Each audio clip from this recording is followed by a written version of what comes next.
Hey people, this is Big Bird 6.7 TDC coming to you right now. Still going on the account, working up some things. Till I can get the video editing and all that jazz all in my computer and up and going and start editing videos. I want to go ahead and share another top 5 with you guys today. And what I'm going to share today is if anyone out there is going into the correctional facilities, becoming an actual sheriff or a jailer, prison, jail, whatever the case may be, either or, here is some top 5 things you may want to learn before you go into a jail. Well, while you're downrange, I would say. Because going downrange, rather you're in prison or jail, me being both, you learn some things down there that you want to absolutely control from day one. Because if you don't control it, what's going to happen is inmates will see that you're brand new, and if they already know that you're brand new, they're going to roast your ass because that's what they generally do. And it's going to be a lot much worse for you. So here's some things right here, some tips that we should all just generally know or pass along. Now, I will say this before starting this video. If you want to subscribe, whatever, that's on you. If you want to keep hearing my voice, hey, that's fine too. But let me get to the point of all of this. When you go into the correctional field, please be advised, you will get pissed on, you will get shit on, and you will have people cussing you out constantly. They got nothing but time, and all they're going to do at that time is make themselves feel better and make you feel like crap. That being said, it happens. So, few good things that you want to do as a correctional officer. Don't always be friends with every single correctional officer that you know, because the ones that will smile and grin in your face will stab you in the back and won't care. They will tell you to your face, oh man, I got your back. I'll do this for you. I'll do that for you. We're a team. Yeah, crackle, crackle. Oh yeah.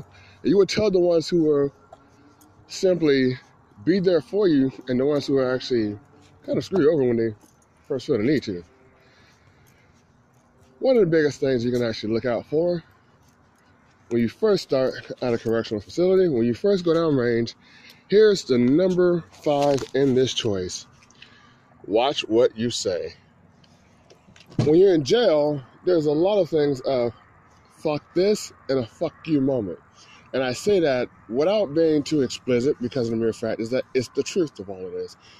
When you go downrange, you will have people that have a fuck this or fuck you. Now I'm going to break down those two of what that really means. A fuck this moment is they're mad at the court system. They're not there to take it out on you, but they will. And when they do take it out on you, some guys can go downrange and get brought back to court and get sentenced 20, 30 years for a small little crime that they did. And it can be a misdemeanor crime or a bad felony crime, like first possession. And depending on what state you live in, and all states are different. East Coast, they will roast you for drug possessions and domestic violence. Central, they will actually do just about everything but the main thing that they will do is if you're doing trafficking, drugs and trafficking. That's like the biggest two right there. And on the West Coast, of course, you got it all. Because it's right there by the border of Mexico. Well, pretty much it's on the border of Mexico. And so a lot of trafficking, gang affiliations, that all happens right there on the West Coast. Nothing against these 3 parts of the U.S. It's just the way things are.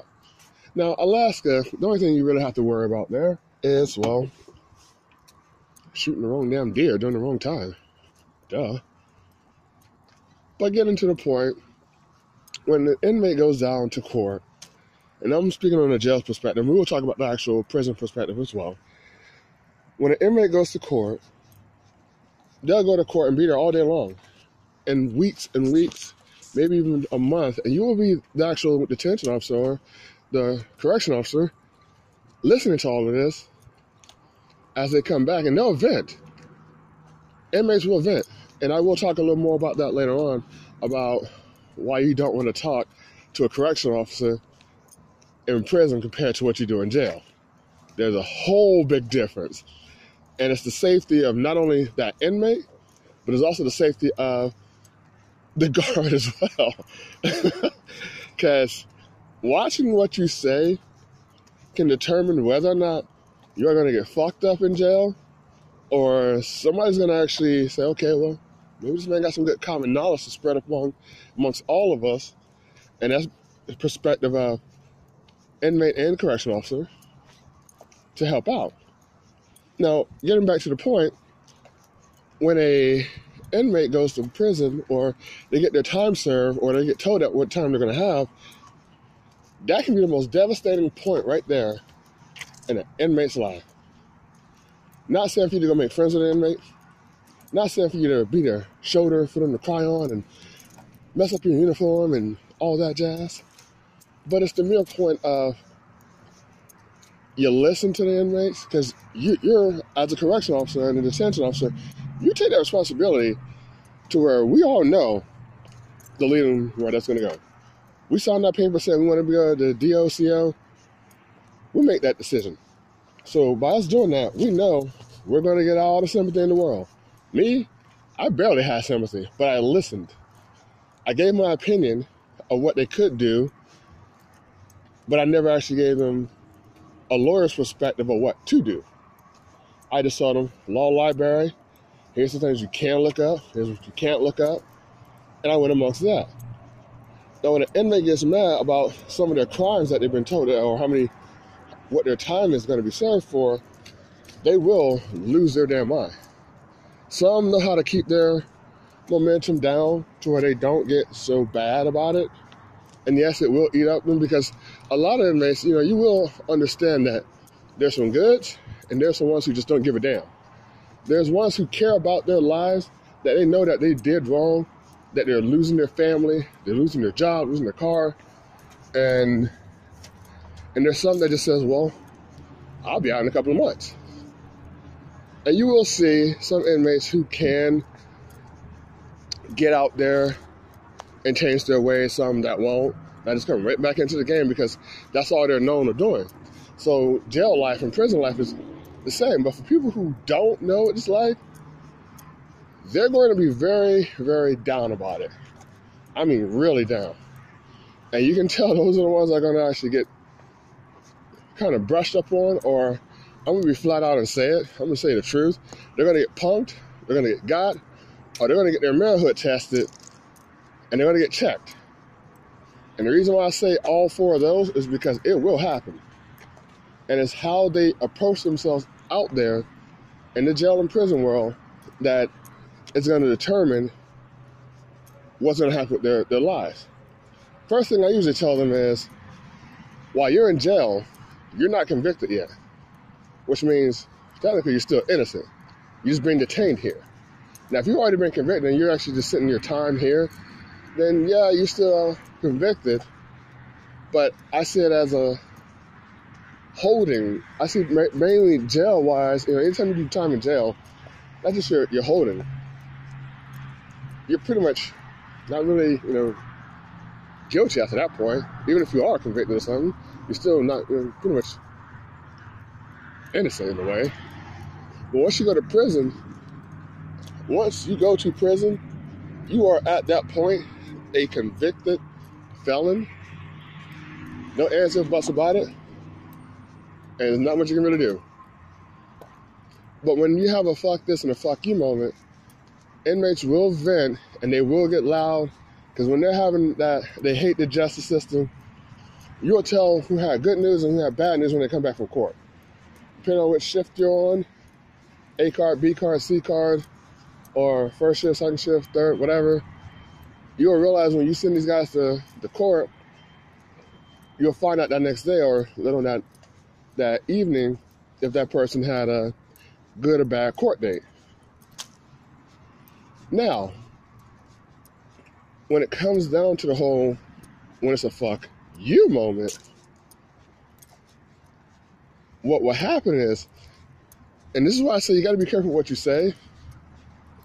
90% of the times, you can actually talk to an inmate with no hostility and be as calm as you can And as long as you don't show no aggression toward them, even if you do want to show it, you don't always have to.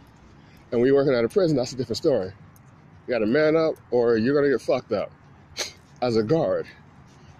But while you're in jail,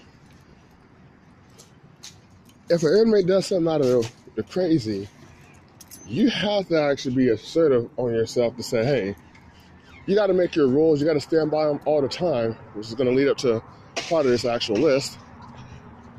That when they got a problem with you, that's when it's a fuck you moment. And that's when they're going to go and come after you. Because the fuck this is that they got something on their mind. They ain't trying to be disrespectful towards you. It's just what comes out of their mouth right then and there. And they're like, man, fuck this. You can go to hell. Fuck you, Dio. Eat my, they'll just mouth off to you. And they'll be walking away. And that's the fuck this moment. Is when they're standing their ground against you, talking back and forth to you, then that's the fuck you. And for any detention officer, correction officer, you should either be on one or two things. If you feel that after that point, he or she is standing their ground against you, either you finna call backup or you finna fight or flight. Or in my Ebonics terms, you finna knuckle up. Because the second it takes you to grab your radio, they can actually deck your ass one good time and you can be in a fight already. And I personally believe once somebody's already at that point, fuck trying to actually get on the radio, because at any given time, as a correctional officer, you are going to be in a housing unit with over 100 to 200 people at one time, and it's your responsibility to monitor all of that. Now, of course, you can't keep your eyes on everything. I, on the other end, wasn't able to keep my eye on everything. A lot of shady deals will happen under your nose or out of your sight, and you're not going to know it. Every now and then you will get inmates who will actually say, hey, wait, Dio, you may want to go down there and check this out, man. Or the way they'll do it, it'll be so inconspicuous that other inmates won't even find out that they're the one who tipped you off. And yes, you will have a good actual, few inmates that will tip you off, or people call them snitches. But at the same time, you won't believe it, that it's a lot of OGs that's in there that will tip you off, only if you run a good housing unit, which will lead up to what I'm about to say to later. So first you got the fuck this, fuck you, because inmates will actually test you. Because when you first get to a housing unit, no matter what, if you're brand new to their housing unit, they're going to think you're brand new. They're going to think you're a blueberry, blackberry, or a strawberry, if you've ever been overseas. But that is the number 5. Number 4, which is kind of saying to that, what I was saying, you got to know what to say. But at the same time, here's number 4. You have to be fair, firm, consistent. I have personally been in 2 riots. The first one had nothing to do with me at all. Nothing. Second one had nothing to do with me at all. It was more of some older guy had a problem with some younger guys.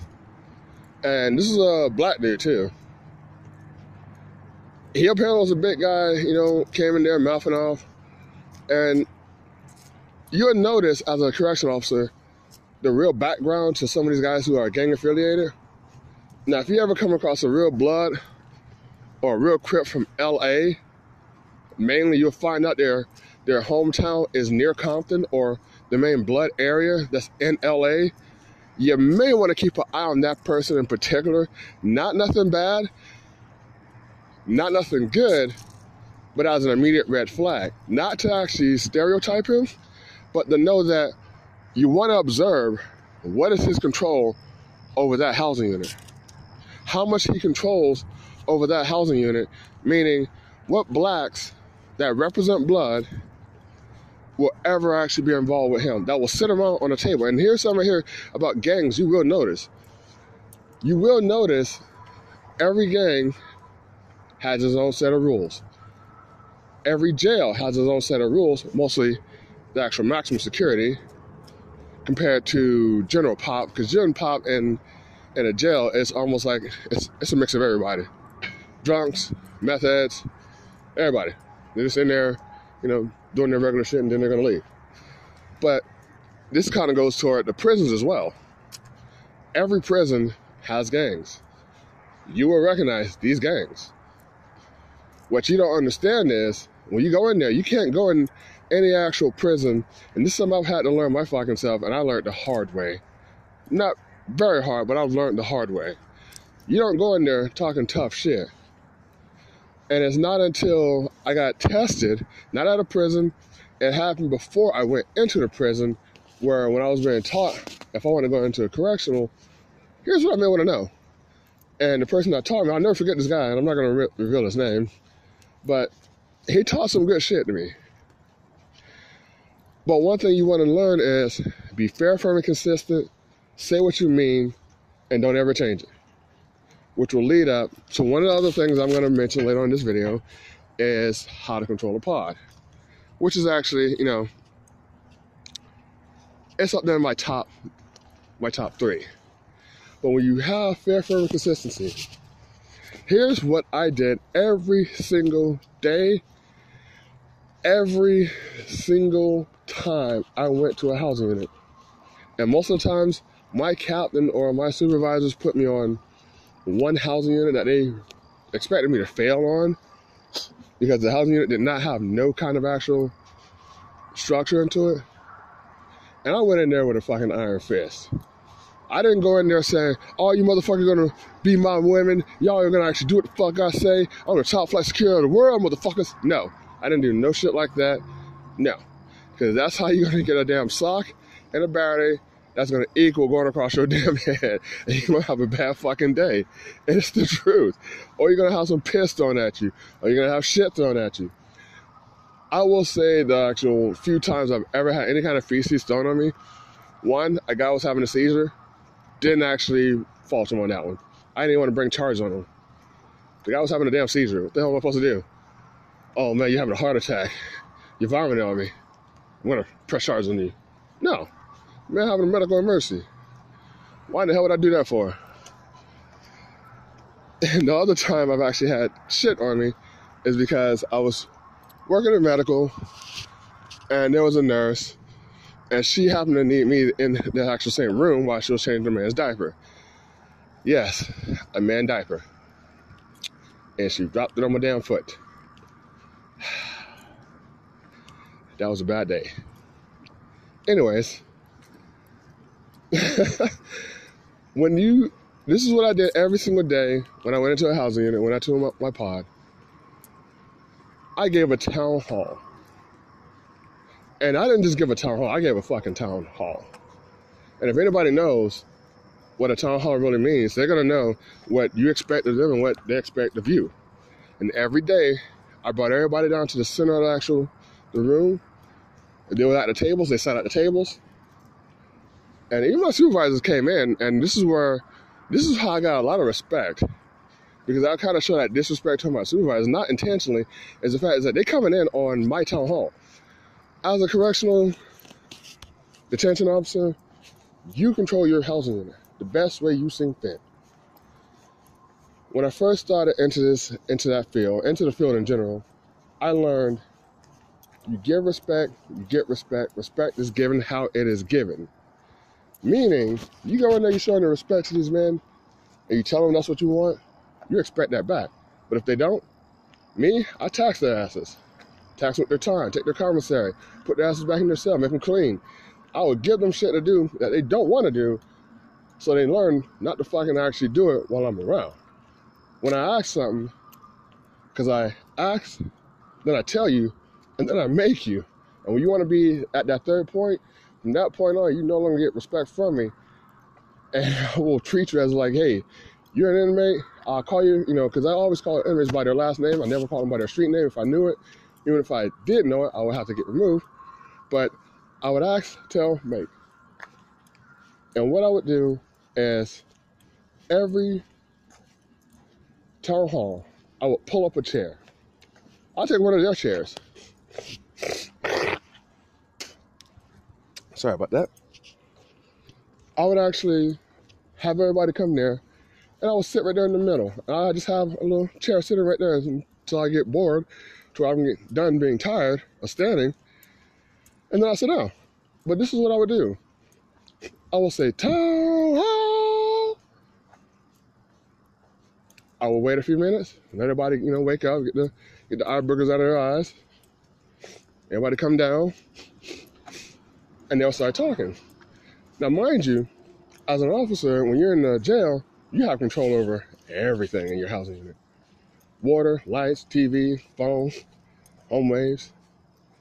Prison, your booth officer has that. And what you do is, you be fair, firm, and consistent. This will help you.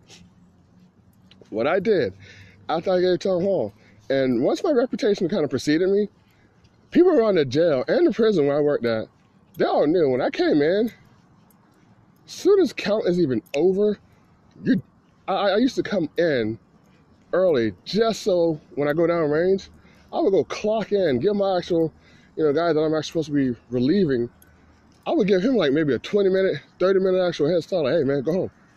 I'm like, you serious? No. Debrief me. Why do you need to know who's been in trouble, who's on lockdown, who's doing what, who went to SAG. After I get all of that, all right, is there anything else I need to know? All right, boom. Walk around one good time, make sure my housing unit looks great before I actually let them relieve me. Because in the military, that's one of your general orders, for those who don't know. Once you get all that information, go home. Go home. Get the hell out of here. Go to your wife, have some pie.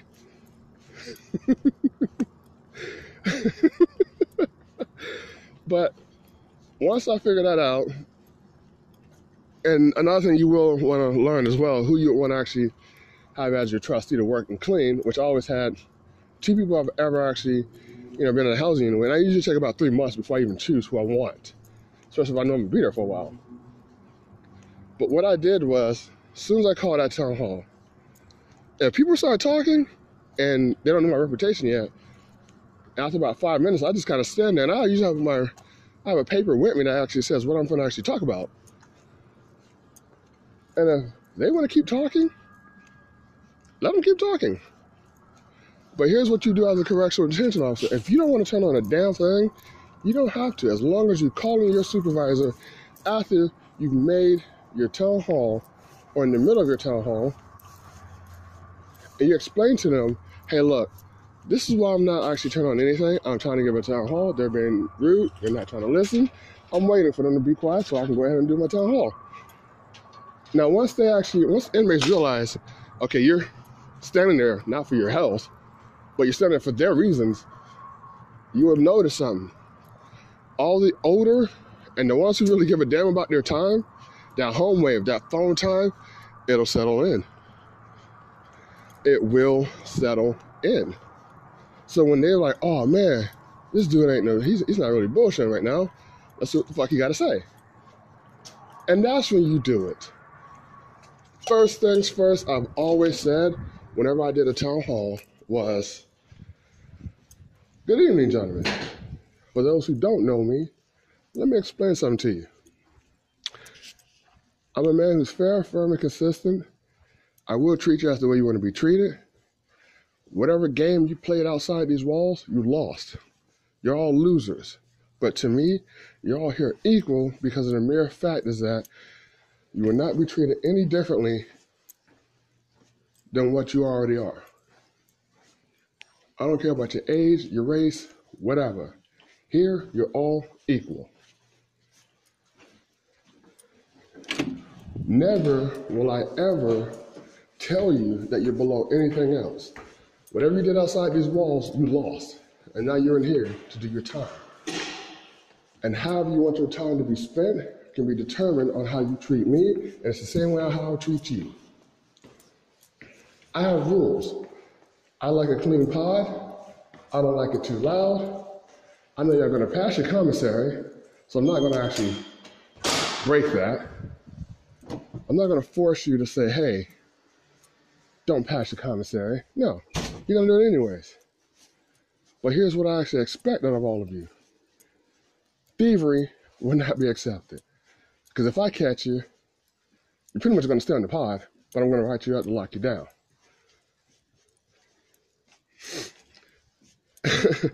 Cleanliness will always be expected of everyone.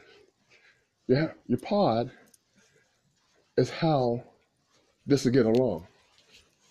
So the dirtier it looks, the more y'all clean. The cleaner it looks, the less y'all have me on your back. Being where you need to be at compared to where you don't need to be is where you will have a better actual day. You know, you're even to go as smooth as you need it to. And one thing I did tell them was, if you want to be in somebody's cell, only with their permission, that's how it's going to go. I catch you in someone's cell and you're not supposed to be there, that's a no-go. Immediate write-up. And the way I would proceed that is, I would actually allow 2 per cell. The 2 people who are actually belonging in that cell, or the 4 that belongs in that cell, mainly 2, they'll be there. And only how you can go to somebody else's cell, you got to get permission from them, and you have to come tell me directly, hey, CO, I'm allowing him to go in my cell real quick, grab a quick pack of noodles, I'm watching them, whatever. Or what they mainly did with me was, it was established that what they would do is they would go in their cell, hey, CO, just want to go in there real quick, grab a quick pack of noodles, whatever, make a quick soup, and there you go. Which, by the way, the hot pot. Everybody knew that if I came in a housing unit and that hot pot was put away before they got released, before even the town hall, that meant I seen something I didn't like, or my laundry room, or just something about the pod itself was not in correction, and I didn't appreciate it. But be fair, firm, and consistent. Lay down your rules. Say what you need to say about running a housing unit. Every single day, keep those same rules. Blow their ears up with it. Be very boring. Be very lenient about it. If it means you got to repeat yourself over and over and over, that is consistency. They will remember. And when they fuck up, I mean, when they really fuck up, because they will test you on what you believe in. And when you do so, tag their ass. Tax them. Do what you got to do. Because if you don't, they're going to think you're full of shit. Because this main thing here is going to concern what this actual number 4 is concerning what really happens when you don't control everything, which is my number 2. After you actually do your town hall, usually what happens next is chow, which is number 3. Control your chow line. So not much to really go on about this one. You have to control your chow line. Don't allow cuts. In jail, they will do it. If you see it, tell them to kick rocks. Because as soon as they come up there, you're going to have about maybe 96 other people, if you already went through the chow line for a few minutes, 96 other people pissed off at you because you allowed somebody to come up in the chow line. In prison, that shit don't happen. That does not happen. You walk up in front of the chow line, and you may be a brand new, fish that's walking up there, and that's the layman term for it. Or you just may be one of those people who think they deserve it. You're going to walk up in front of the chow line. And you're going to have somebody going to check you on that. And if you ain't where you need to be at, even if you stepped out of line because, you dropped your card, whatever. If you, hey man, throw me a suit real quick from your cell, kind of stepped out of line where everybody still see you're not too far from that actual position where you was, somebody will throw you a suit, get back in line. But if you walk from the back, just get up, some average Joe, everybody been standing for about 5-10 minutes, oh, you better believe you walk up to the front of that damn line, somebody gonna rock your damn clock. Somebody gonna rock it, and they're gonna rock it hard. And then what's gonna happen is everybody be on lockdown, then everybody gotta get chow, one cell at a time, because your dumb ass decided to say, hey, wait, I wanna be that guy and actually go up there and take y'all from everybody. Don't do it. You got to control your chow line. You don't control your chow line, they will walk over each other. You will have fights, and you will have some explaining to do with paperwork. Number 2, being from what I've said before, it is what I call juice. Now, if none of you have ever seen the movie Juice with Tupac Shakur and Omar Epps, juice is related to control. He who controls the pod as an officer or the inmates, he who controls what happens and determines the safety of the pod. Now, if you control the housing unit like you're supposed to, if you control the housing unit, you will have a lot of respect, not only from the inmates, but as well as from other actual officers. Now, officers will look over a lot of things you do. Some officers will, some won't. Mainly supervisors. But one thing, if you do it correctly, if you control the pod, you control, you're fair, firm, and consistent. You're telling them what you want, how you want it done, what they need to do, whatever the case may be. And you're staying to that all the way, and you're not changing it in any shape, form, or fashion. What is going to happen is, if something was to ever happen, inmates are not going to bother you. As in, if they know your routine, every day you come in there, hey, here's what I need, here's what I want, blah, blah, blah, blah. Town hall. Because I got to call it town hall so much that even other housing units, where there were female housing units who didn't even know me, knew about my reputation, knew about what I did, that when they see me, oh snap, it's him, it's town hall. Even people who didn't even know me, that was in GP, knew who the hell I was. And even some of the murderers, some of the big guys who were murderers, gangbangers, even some of the Aryan Brotherhoods knew who the hell I was. And that says a lot. When you're a black correctional officer that's already got staff members that don't even like you because you're black, yes, you will find that. That's another video too. You will find out that they may not like you, but they respect you on how you treat a pod. Now, Aryan Brotherhood, they won't really talk to you. If you're a black officer, they don't really care. They don't give a shit about you. They stick them to themselves. And you will notice all gang members stick to themselves. And if any gang member or any person come talk to you, in the jail, they'll come talk to you, because you're in a more smaller area. But if you're in a prison, you will notice if anybody ever talks to you, about 3 or 4 guys are going to be standing right there by him to hear what he said to you. And the fact is that an Aryan Brotherhood told me one day, like, look, man,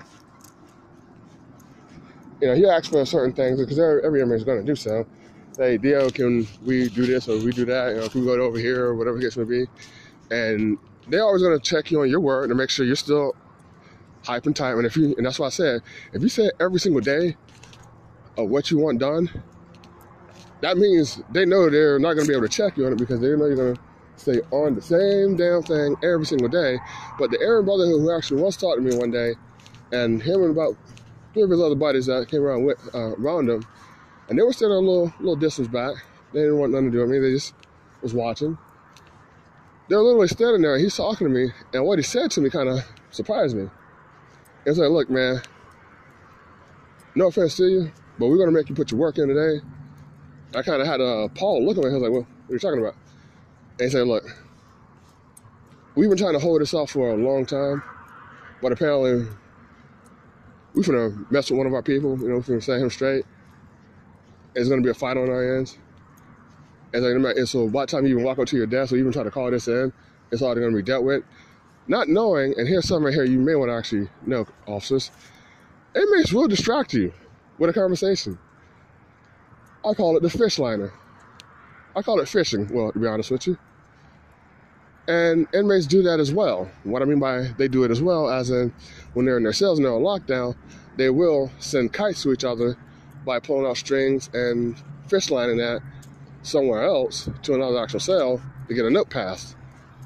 So with that being said, inmates will do that themselves to you, to distract you. And by the time this inmate was telling me this, it didn't dawn on me to about maybe 6 seconds after he said that. I started to look around, and before I even thought about it, I was like, well, right after he said it, I was like, wait, shit. Ding, right there in my head, looking around the actual housing unit right now, and we're walking along, but I didn't let him, be obvious to the nor I've already caught on what he's saying. He just already told me what he was going to do, but it was already being taken care of in another cell. And mind you, cameras can't catch everything. There are blind spots. And like I said, inmates have 24/7, 7 days a week to find out everything they need to know. And that's when you need to think like a damn criminal yourself of what they're going to do to get along with everything else that's there. Because if you don't think like them or how they're going to do to get past it, they will get up on you. And you learn so much when you're there. And even if you do go to the police department, and you decide to wear a badge, and be on the street, you learn things like that. I figure working in an actual jail or a correctional officer area helps you enter the actual law enforcement, because if you can control a housing unit, you can control the streets to a certain extent. But like I was saying, is if you have respect for the pod or the housing unit, they will have respect towards you. And I mean that thoroughly. Because if you do so, they will seriously respect the fact is that they know what they expect from you. They clown around, they horse around, they're going to get actually taxed.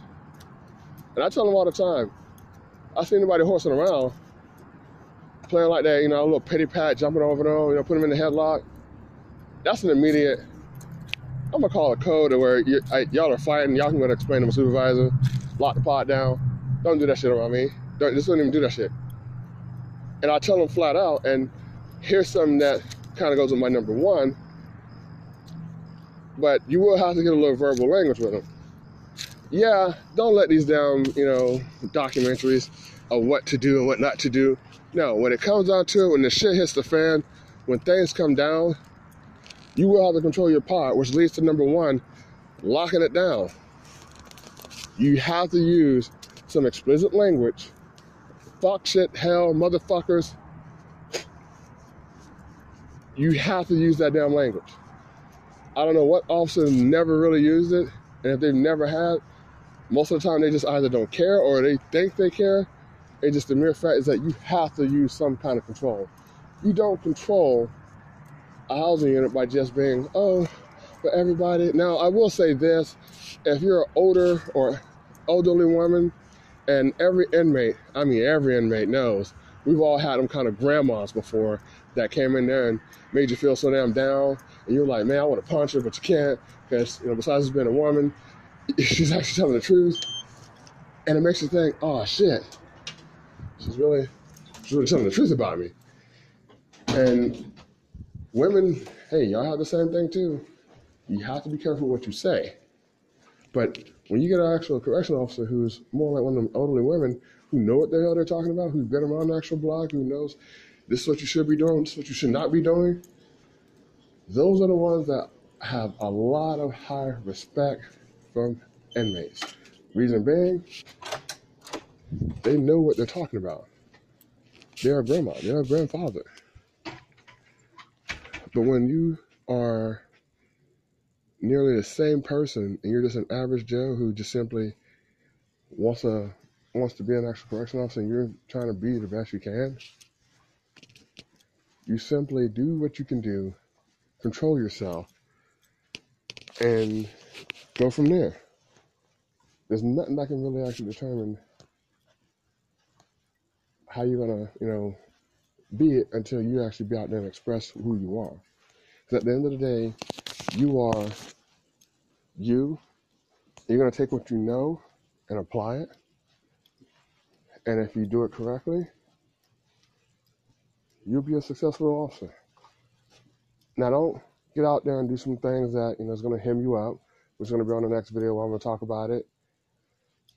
I'm going to give some shout outs to some actual YouTubers that are out there that actually also been in prison, which there's two of them that I'm definitely going to give a prop to because I've watched their channels.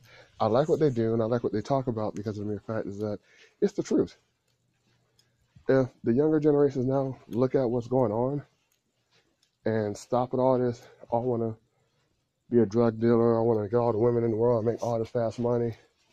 That life is not the same like it was back in the 80s, 70s, 90s, or early 2000s, because a lot of things you do now will determine if your baby mama who has the big booty is going to be getting banged by Jody, for those who are in the military knows that joke. And if Jody takes your girl, guess what? What you going to do about it? Nothing. What can you do about it? Nothing. How you going to do anything? Nothing. Besides send some people after him. And then what? All phone lines are recorded. But that is the thing. To wrap this video out, guys, women, if you go out there becoming a correctional officer, be careful with what you do. Be safe. Remember, don't always take it personal because they will say things to you. You got to let it roll off your shoulder. You don't want to end up on the news being that person who has to actually you have to take the rest of your life paying off inmates from jail because you made one decision to let them make either a duck out of you, which I'll mention later on in another video, or they press your button. Be fair, firm, and consistent. Don't let the F you, F this kind of come at you. Remember, control yourself, control that child, have the juice, and make sure you lock them down. If you have to, tax them. Be safe amongst yourselves. I'll catch you guys next time. Big Bird 6.7 TDC out of here.